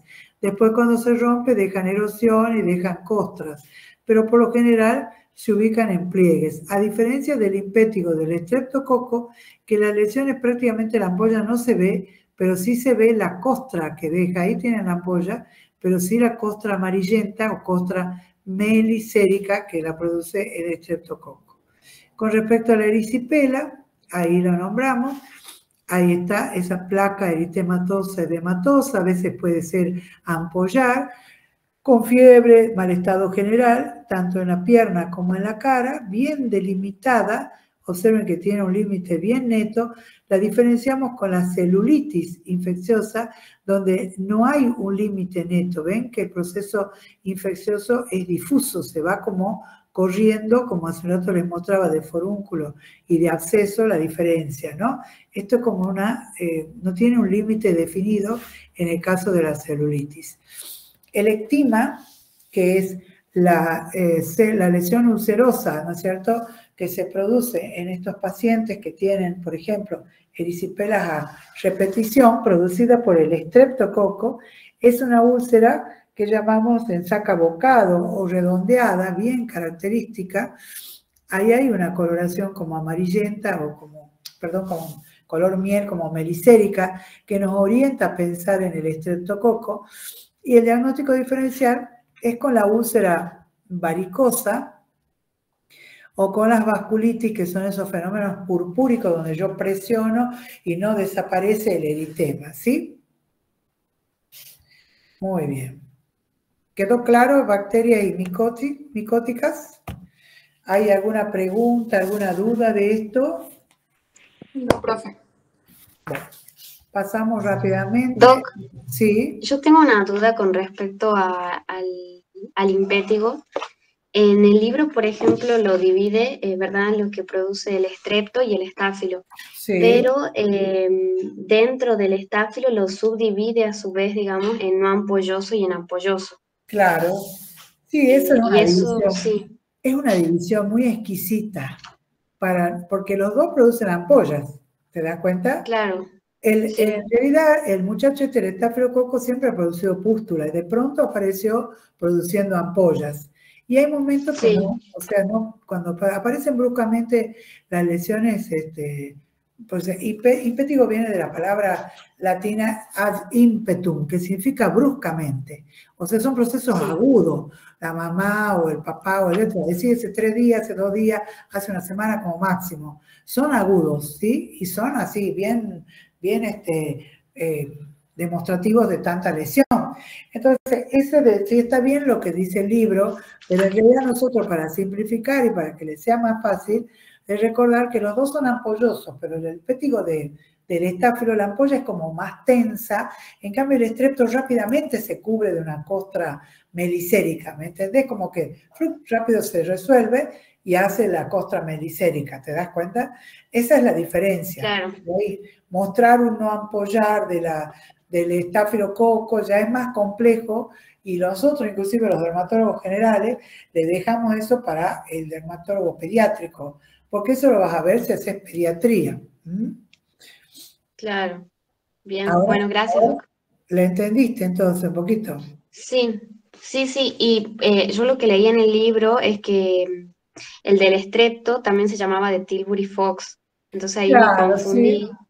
Claro, no, Tilbury Fox son los doctores que lo describen, pero nosotros le vamos sacando nombres propios porque si no te vas a enloquecer y además mañana ya no te vas a acordar. Lo que sí para nosotros es más fácil hablar de impétigo ampolloso, impétigo estafilocóxico y impétigo estreptocóxico, para no generar que sea ampolloso o no ampolloso como complejo, ¿te das cuenta? El libro se tiene que cambiar, así que seguramente va a tener alguna modificación. Bien, gracias, Doc. No, por favor. Está muy bien la pregunta porque de esa manera estamos viendo, digamos, el tema este. Vamos a ver en el repaso 2, acá teníamos, avanzamos y vamos a los virus, ¿sí? Acá que ya habíamos visto todo esto, entramos con los virus, ¿sí? En las víricas, esto es lo característico. Ustedes acuérdense, los virus que van a estudiar para dermatología son el grupo del herpes virus, cuya lesión elemental es la vesícula. El grupo del HPV o papilomavirus, cuya lesión elemental es la pápula. Y el grupo del poxvirus, que es una pápula con una umbilicación central, que es lo que pone la impronta, digamos, de darle la característica, ¿sí? Entonces, si yo veo lesiones vesiculosas que se agrupan sobre un fondo eritematoso y la agrupación es como en ramillete, juntitas, esto significa que es un herpes simple. Un herpes virus se ha producido un herpes simple. Ese herpes simple puede estar localizado o bien puede extenderse, pero no como zóster, sino ser múltiples lesiones herpéticas que siguen en este pacientito que habla de una inmunosupresión y que justamente tenía una leucemia, ¿no? Y falleció el niño este. Entonces, es muy importante tener en cuenta, digamos, que son lesiones de base de fondo eritematoso y de vesículas agrupadas en ramillete. El herpes simple tipo 1 también se ubica en la zona genital. Y fíjense acá en la zona del glande, la zona, perdón, del prepucio, da ese agrupamiento con mucho dolor, ardor, sobre todo cuando esto se rompe y deja una erosión. ¿Se acuerdan que hacíamos el diagnóstico diferencial con el chancro sifilítico? Que el chancro es una erosión, pero indolora. Acá el herpes simple va genital, va a romper, va a ser la erosión, pero es una erosión dolorosa. Acá lo mismo, tenemos las lesiones vesiculosas, eritematosas, agrupadas en ramillete, con mucho dolor en el herpes genital femenino. Cuando ese herpes, que son las vesículas de fondo eritematoso, agrupadas en ramillete, sigue una metámera, sigue un dermatoma, se llama herpes zóster, ¿verdad? Lo que importa es observar que sigue el trayecto de una metámera, observen en ambos casos, la placa eritematosa con vesículas agrupadas en ramillete que sigue el trayecto de un nervio. Acá lo mismo, lo ven, pero observen cómo tiene muchas lesiones costrosas, escamosas, el edema de la parte del párpado, cómo lo, digamos, lo obstruye, ¿no es cierto?, lo taponea, lo edematiza y lo deja como tal. Este chico de 18 años, cuando nosotros lo vimos, que sería la rama oftálmica del trigémino, en este paciente lo que hicimos fue estudiarlo y solicitamos un HIV y efectivamente era un HIV positivo, porque esto es un herpes zóster muy, pero muy exagerado, ¿no es cierto?, con muchas costras. Aparte se había puesto tinta china, que es lo que hacen en el campo generalmente, para secar las lesiones, y eso empeora más todavía, pero muy frondoso, muy extendido, muy doloroso, entonces nos hizo sospechar en una inmunosupresión, ¿sí? Y acá ven las imágenes de la rama del ciático ya va a empezar a bajar, ciático poplito externo. Estos generalmente son ramas del cubital o del radial, del plexo que viene acá. Y en el caso del poxvirus, que como les decía, son pápulas, pero pápulas que tienen una umbilicación central, que la mamá dice, parecen granitos, le han salido muchos granitos juntos. También se lo observa en el verano, en las piletas de natación, es muy común, se lo toca y lo va dejando en los picaportes de la puerta, en los vidrios, entonces uno se puede llegar a contagiar de estos, son autoinoculables y heteroinoculables. Pero la lesión característica es esta, cuyo tratamiento se define como el curetaje, o sea, un procedimiento quirúrgico con el cual una cureta lo saca, pero ustedes se imaginan a esta edad y sacarle esa cantidad, no se va a usar el curetaje, sino se va a usar una crema que contenga imiquimod, que se la coloca de noche, que es un inmunoregulador, a los fines de que pudiera, digamos, extenderse, digamos, secarse y desprenderse, ¿sí? Sale, cuando uno lo saca, sale un elemento como un contenido blanquecino, que lo ven claramente, que corresponde a una fracción del virus. En los HPV o virus del papiloma, la lesión elemental es la pápula, que acá vemos la pápula que comienza a crecer y a cubrirse de una superficie áspera, hiperqueratósica, verrugosa y que condiciona lo que se llaman las verrugas vulgares, que la gente le dice teste, ¿verdad? Entonces, el tratamiento de esto también, si nosotros analizamos, operar a este niño o a esta persona representa dejar muchas marcas con el riesgo en la mano de dejar retracciones en los tendones. Entonces, se utiliza una técnica combinada, que significa usar un ácido, el queratolítico, salicílico, láctico, combinado para producir lo que se llama la queratólisis, o sea, destruir la capa córnea, al llegar al nivel de la piel, aplicar hielo frío, que se llama criocirugía, con la idea de quemarlo produciendo una ampolla, quemadura por frío, para producir una ampolla y que se desprenda y se desaparezca la lesión y por ende el virus, que es el virus del HPV, ¿sí?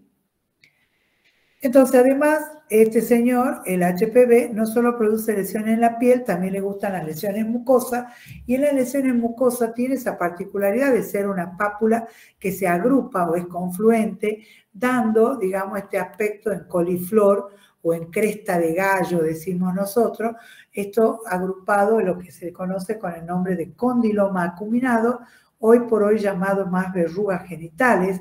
La diferencia con el condiloma plano de la sífilis, ¿se acuerdan? Que era una cosa plana, que era maloliente. Ahí hay una diferencia muy grande con esto, que son lesiones vegetantes, bien hacia afuera, ¿no es cierto? Como en cresta de gallo o coliflor, ¿sí? Eso sería con respecto a las virosis. ¿Alguna pregunta? ¿Alguna duda? ¿Se acuerdan de todo? ¿Se acuerdan? Muy claro, profe. Sí, profe, todo bien. Pueden tomar café si quieren. Yo estoy desesperada por tomar un café. No tengo quien me acerque un café hasta ahora. Mate. Un matecito, qué rico, ¿no? Sí, tomar un mate, qué bueno. Ya estamos por terminar. Vamos a repasar acá un poquito las virales. Este es otro para mostrarles esto como diagnóstico diferencial. Observen. Acá tenemos los moluscos contagiosos, que son esas papulitas que tienen ese contenido claro, pero acuérdense siempre de decir que la pápula tiene como un ombliguito, como la naranja, un ombligo, una umbilicación central, ¿sí? Eso es lo característico del molusco, son pápulas umbilicadas. Este diagnóstico diferencial es con la varicela. La varicela son vesículas por todo el organismo, por todo el tegumento distribuida con ese fondo eritematoso, ¿sí? Después tenemos las verrugas. Las verrugas que son, ya la acaban de ver, a las pápulas estas hiperqueratóxicas, que son las verrugas vulgares. Las planas, que son también pápulas hiperqueratóxicas, pero más planas y con esa coloración hipercrómica. ¿Ven? La verruga filiforme, que es esa lesión pediculada que tiene un aspecto hiperqueratóxico en su superficie, para diferenciarlo del acrocordón o tumor benigno, que salen en el cuello, en las axilas, donde la lesión es pediculada, blanda y no tiene esa superficie hiperqueratóxica. Las periunguiales, que son estas, digamos, que son bien características, estas que son masas hiperqueratóxicas, periunguiales. La plantar, que es esa placa, esa lesión hiperqueratóxica con ese puntillado oscuro que el paciente muchas veces, como dice acá en la mano, tengo muchas espinitas, dicen, y en realidad corresponde a la microtrombosis de los vasos de la dermis que produce el HPV. ¿Cómo diferencio una verruga plantar de un callo plantar? La diferencia está en que yo observo, y en el caso del HPV, el pliegue digital, que se llama dermatoglifo de la planta del pie, llega hasta ahí, y cuando hay HPV se corta, deja hacer la lesión y después sigue. En cambio, la callosidad, el pliegue o dermatoglifo, pasa por encima de la lesión hiperqueratóxica. Por otro lado, en la callosidad o tiloma, que decimos nosotros, no hay puntillado oscuro. Hay esa sobrelevación circunscripta e hiperqueratóxica, pero no tiene el puntillado oscuro que corresponde a la microtrombosis que hacen en los vasos de la dermis los chicos malos del HPV, ¿sí? Los condilomas acuminados, que le hemos dicho recién, son estas lesiones vegetantes, el mucoso, son así, ven en cresta de gallo, bien característica. Acá la ven en la zona vulvar, acá la ven. El drama en la zona esta genital es que el HPV sea oncogénico, que hay cepas que son productoras de cáncer, sobre todo a nivel del cuello de la matriz. Así que hay que tener mucho cuidado con esto. ¿Cómo es el tratamiento de esto? ¿Se acuerdan? ¿Les dijeron en la clase? La destrucción de la... ¿Y cómo se hace la destrucción? Con electrofulguración. ¿Te imaginas que para electrofulgurar tenés que poner anestesia acá? inyectar. Ácido salicílico al 10% era. ¿Cuál? Ácido salicílico. No, mira, se hace preparar al paciente la podofilotoxina o podofilino y el ácido tricloroacético al 30%. Se le da la receta al paciente y se le pide que haga preparar esos ácidos y que vuelva para que nosotros médicos le apliquemos. Entonces, se aplica primero el tricloroacético, que va a dar una coloración así como esta, bien blancuzca. Nosotros le llamamos mordiente, es como que la pone en evidencia la lesión, y ahí aplicamos el podofilino. El podofilino es una sustancia antimitótica. Quiere decir que detiene la mitosis del virus. Entonces, le decimos al paciente que le aplicamos a esta hora que cuente 8 horas y recién se higienice la zona. Entonces, eso va a producir una necrosis, se cae. Y luego se aplica un talco cicatrizante o polvo cicatrizante, ¿sí? Entonces, esa aplicación del ácido la hace el médico. Lo hace preparar el tricloroacético, que actúa como mordiente, y luego el podofilino, que se aplica a continuación de haber como detectado las lesiones del condiloma acuminado. Acá ven el condiloma plano, que yo les mostré la foto la vez pasada, que son pápulas planas, erosionadas.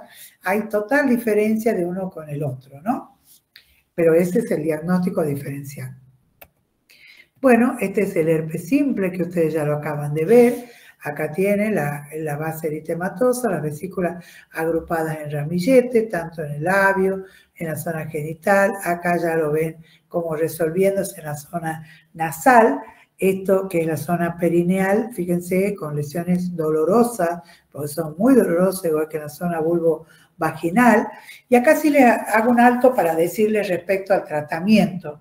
No sé si en el libro está claro o no, pero les aviso que, por ejemplo, la tendencia es a decir que acá se aplica aciclovir en crema o pomada, y no es así, porque el aciclovir es una droga muy buena, pero sirve para el pródromo de la virosis. O sea, cuando yo siento que me empieza a picar o me arde, antes que me aparezcan las vesículas, para eso sirve. ¿Me han entendido?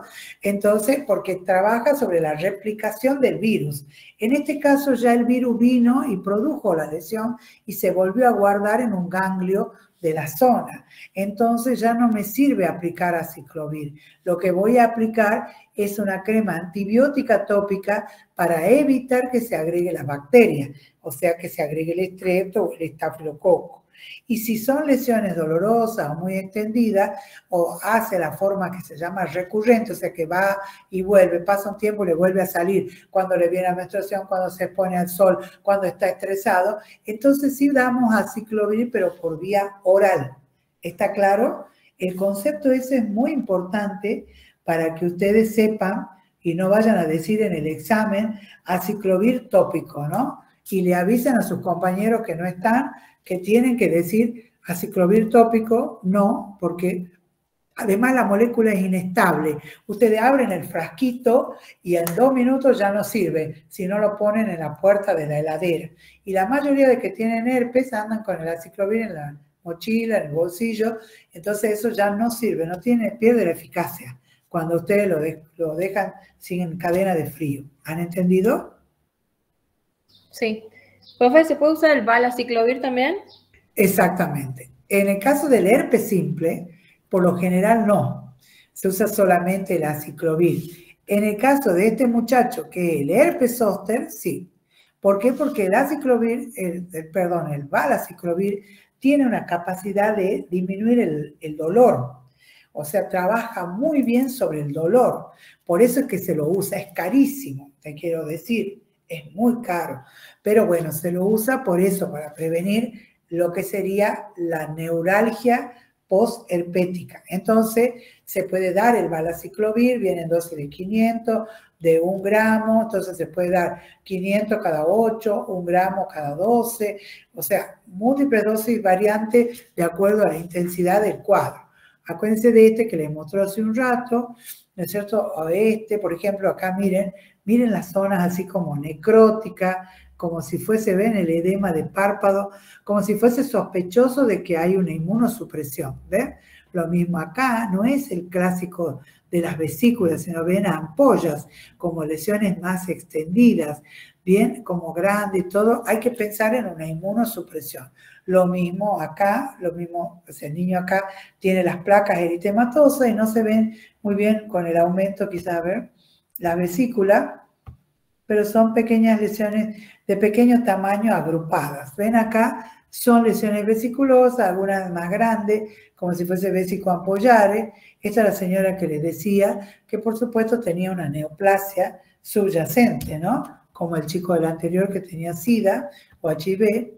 Entonces, bueno, acá para que se acuerden de esta imagen y no se olviden más de esto. El tratamiento entonces local, hago compresas con té de manzanilla, limpio con la clorexidina, hago compresas con sulfato de cobre y le aplico una crema antibiótica tópica, mupirocina o ácido fucílico. Eso es lo más importante.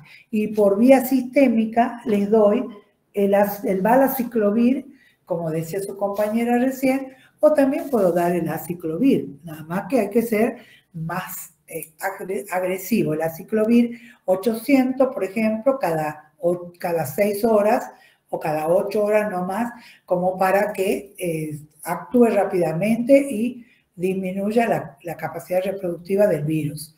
Se agregan a esto, en el caso del zóster, los AINES más el complejo vitamínico B, que se usa mucho para calmar el dolor, la neuralgia o neuritis postherpética, ¿sí? Que viene en forma inyectable o viene en forma de comprimidos.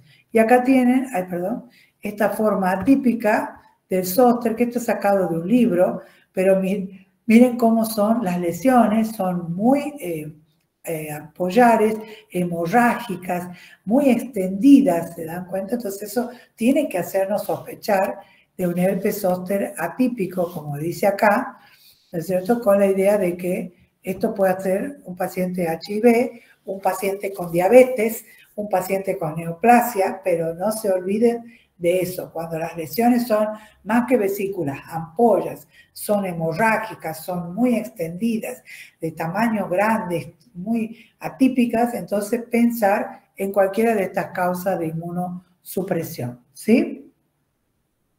Bueno, veamos entonces las parasitarias, ya que estamos acá, y las parasitarias son las más convencionales, la escabiosis, donde ustedes tienen que reconocer que son lesiones pápulo-vesiculosas. Acá están viendo el famoso túnel de la escabiosis, ¿no? La lesión inicial y la lesión final, la eminencia carina y la vesícula perlada, que la van a ver siempre con la dermatoscopía. Hoy, digamos, nosotros siempre hacemos al paciente, yo les enseño siempre una maniobra que es muy característica para revisar cuando ustedes sospechan.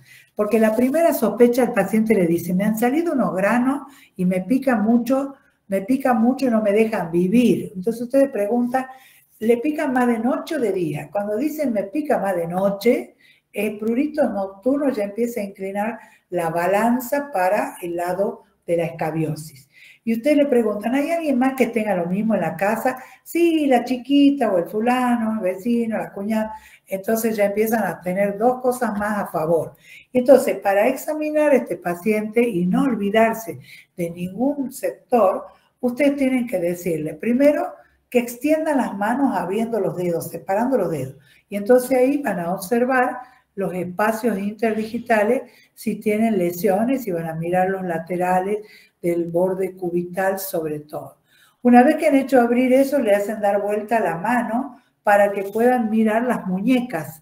Entonces ahí van a ver en la muñeca, en el borde cubital, las lesiones características. Luego le hacen separar la mano como si fuera en cruz y examinan los pliegues axilares, ¿sí? A ver si hay lesiones ahí.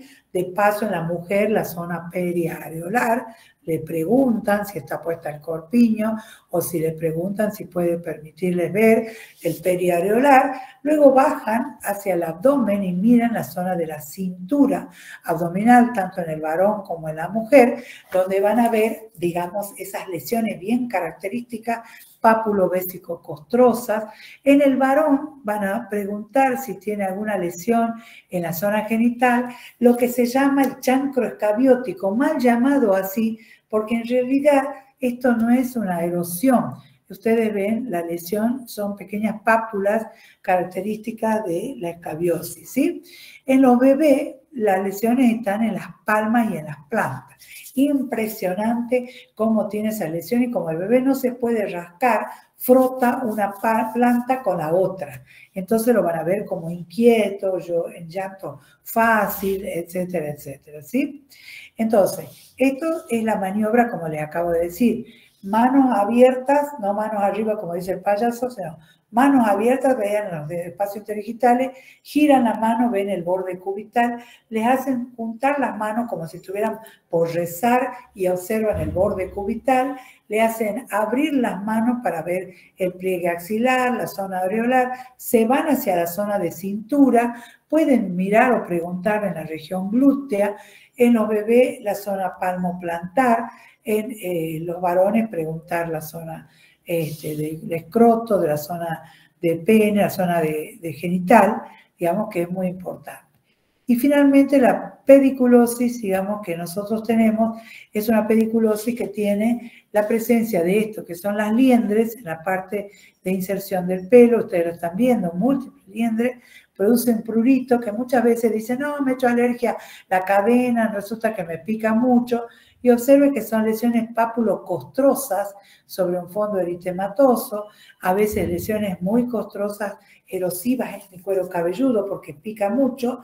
Entonces la complicación son la ecsematización, porque es como un eczema o reacción alérgica agregada, y la impetiginización, que sería la presencia de lesiones de complicaciones bacterianas como secreciones purulentas, etcétera, etcétera, ¿sí? Entonces, ya le alcanzo la última de repaso de la parte de parasitaria, que es parecida, pero nada más que vamos a ir más rápido.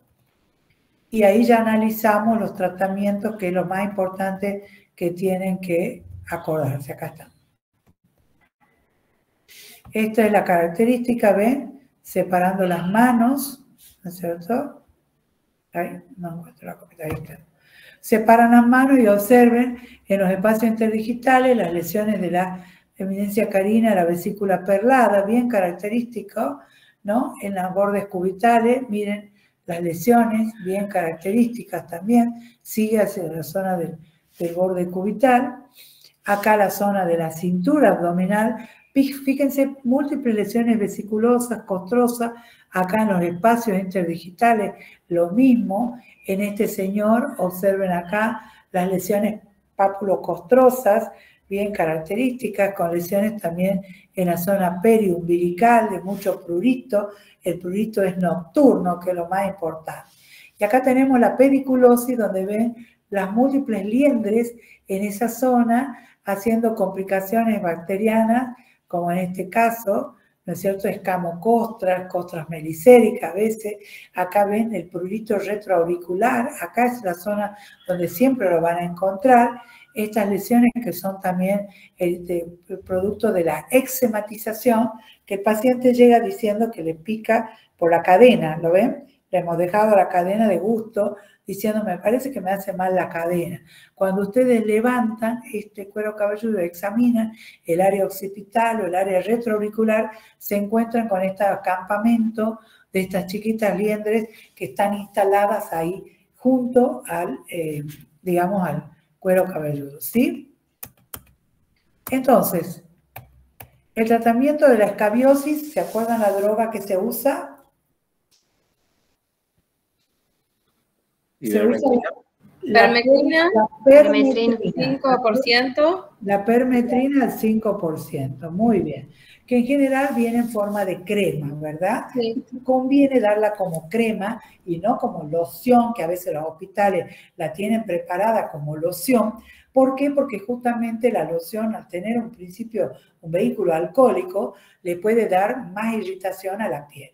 El concepto más claro para ustedes, recuérdenlo, porque es pregunta de examen, ese paciente que tiene el diagnóstico de sarna o escabiosis, es saber, primero, que la sarna se transmite de humano a humano. Acá no hay sarna del perro al humano, porque lo primero que hacen es echarle la culpa al perro, al gato, a cualquier animal que tengan en la casa. La variante del Sarcoptes que produce la escabiosis es variedad hominis, o sea, solo le gusta la raza humana. De manera que ustedes tienen que saber eso y no decirlo, digamos, siendo residente o siendo esto, porque verdaderamente al ser residente, digamos, ustedes van a meter la pata, por así llamarlo, y de decir, ah, sí, es como dice, es una sarnilla producida por el perro. No, es variedad hominis. Entonces, si las lesiones están así, que están solamente eczematizadas, no hay agregado purulento, voy a indicar el tratamiento de la siguiente forma. Si lo quieren anotar, anótenlo. A la noche, baño con agua tibia y un jabón común. Aclararle al paciente que no debe usar jabón Sarnol ni jabón Espadol, porque eso tienen azufre y eso la seca más a la piel y la irrita más la piel y da más picazón. El jabón común. Se baña con ese jabón, se enjuaga, se seca a la noche y se aplica la crema de permetrina al 5% desde el cuello hasta los pies, incluyendo las zonas de las palmas, de los dedos, de pie, de mano, en las palmas, en las plantas, y duerme así con la crema toda la noche. Al día siguiente, a la mañana siguiente, porque no se debe dejar más de 12 horas, a la mañana siguiente debe, digamos, a la mañana siguiente debe, ¿cómo se llama? ¿Enjuagarse? Bañarse para retirar la crema, ¿verdad? Y ese tratamiento repetir a la cuarta noche y a la octava noche. Entonces ustedes le dicen con el ejemplo del día o le escriben. Hoy día es lunes, mire, esta noche, lunes a la noche, le ponen, se aplican la crema de permetrina desde el cuello a los pies. El martes a la mañana se bañan para sacarla. Y lo van a repetir el miércoles, el martes a la noche no, el miércoles a la noche no, el jueves a la noche no, recién el viernes va a volver a hacer el mismo tratamiento a la noche. Y así le sacan cuenta. El sábado a la mañana se baña para sacarlo, sábado a la noche no, domingo a la noche no, lunes a la noche no, recién el martes de la otra semana se vuelven a aplicar. Deben escribirle, anotarle para que los pacientes, digamos, no se confundan y se pongan mal. Profe, disculpe, ¿y por qué es cada 4 días?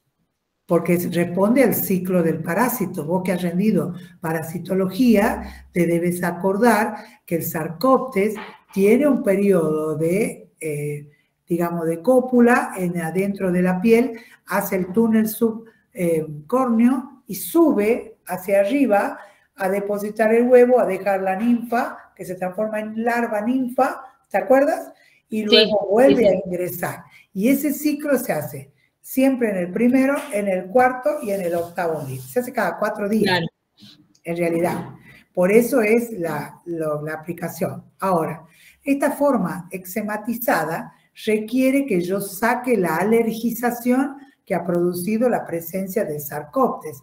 El Sarcoptes acá te ha dado 12, son 12 o 15 bichitos nada más que están generando una respuesta inmunológica tremenda. Entonces, ¿qué se hace? En este caso, lo que ustedes tienen que hacer es indicar una crema que contenga corticoides más antibiótico local para que se aplique en esos días intermedios, ¿sí? Entonces, por ejemplo, la combinación de betametasona con fucídico, hidrocortisona con mupirocina, tienen variaciones para combinar. Y eso se aplica, le dicen al paciente, esto no es que se tiene que bañar, igual, esto es como una crema curativa de esos granitos, se debe aplicar 2 veces al día, ¿sí?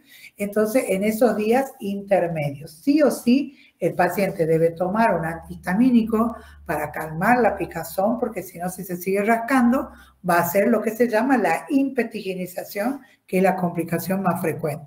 Y luego de eso, el paciente debe saber que debe lavar la ropa de cama, sábanas, toalla, la de uso personal, con agua caliente para matar al sarcóptes, o los casos de campera, frazada, ropa que no se le puede echar agua caliente, lo coloca en una bolsa plástica, lo cierra bien, lo deja un par de horas como para que el bichito como que muere por asfixia. Ahora, si estas lesiones estuvieran con pústulas y contaminadas, se trata primero la impetigenización. O sea, primero voy a aplicar mupirocina, ácido fucídico, voy a dar un antibiótico por boca, que puede ser una cefalexina, puede ser un amoxiclavulánico, y después de 2 o 3 días que hice ese tratamiento, comienzo el tratamiento específico de la permetrina al 5%. ¿Lo han entendido? Sí. Profe, una de las doctoras nos dijo que en los niños se deja 1 hora por edad. Por ejemplo, si tiene 1 año, se deja 1 hora. La crema, si tiene 2 años, 2 horas. ¿Es así? Es así, sobre todo teniendo en cuenta el periodo de lactancia, ¿no es cierto? Por ejemplo, de 0 meses, es decir, de 1 mes hasta 1 año, 1 hora. 2 años, 2 horas. 3 años, 3 horas, hasta los 6 años. A partir de los 6 ya se puede hacer, digamos, todo. Viene también la ivermectina en emulsión o loción. Es una crema lechosa, pero esa se la usa más para esta circunstancia. La ivermectina, también acá podemos hacer permetrina, que acá se la aplica de noche, le explicamos a la mamá que se debe aplicar en la raíz del pelo, que es donde están las liendres, ¿no es cierto? Así toma mechones y le aplica la crema desde la raíz hasta la punta. Y así en todas las cabezas. Pone una gorra y duerme toda la noche con esa gorra. Lava a la mañana siguiente con cualquier shampoo antipiojo que vienen en realidad, estos famosos Nopusid y todo eso, donde se lava, y lo que importa de todo esto es sacar a este elemento, que es retirar liendres con vinagre tibio, ¿sí?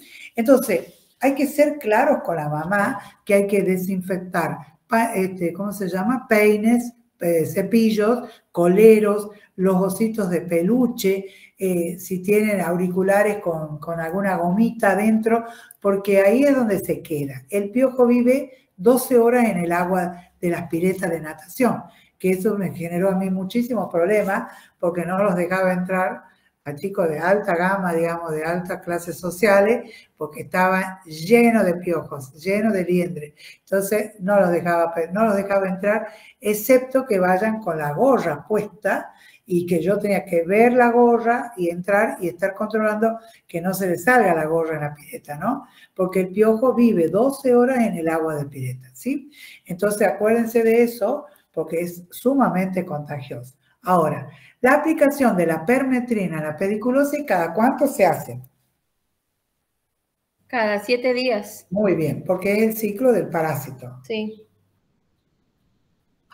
Hay algunas escuelas que promocionan la ivermectina oral, que viene dosificada según kilo peso, pero eso no está aceptado por todo el mundo. Entonces, yo generalmente uso la ivermectina oral cuando el paciente ya hizo millones de tratamientos de la mejor forma y no resuelve su problema de pediculosis, ¿sí? Por lo general hago eso. Eso es una cuestión personal, de experiencia, de años, de viejita ya que tengo yo de enseñar.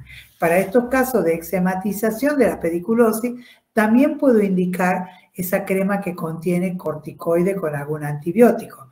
Pero recuerden, es solo no para curar la pediculosis, sino para curar la respuesta que hace el piojo en la piel, ¿sí?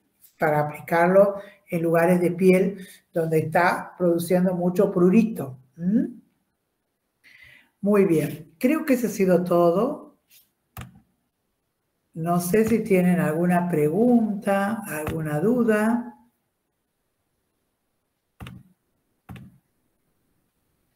A ver. Doc, cuando hablan en la escabiosis de la vesícula perlada, ahí es donde estaría muerta, digamos, la hembra, ¿verdad? Claro, vos sabés que yo toda la vida creí eso. Ay, no sé cómo hacer esto. A ver. Ahí estoy. Ahí me ven, ¿no? Sí, no sabía cómo. No he puesto dejar de compartir, no sé cómo tenía que. Ah, no, ya se ha desconectado, ¿verdad? Sí.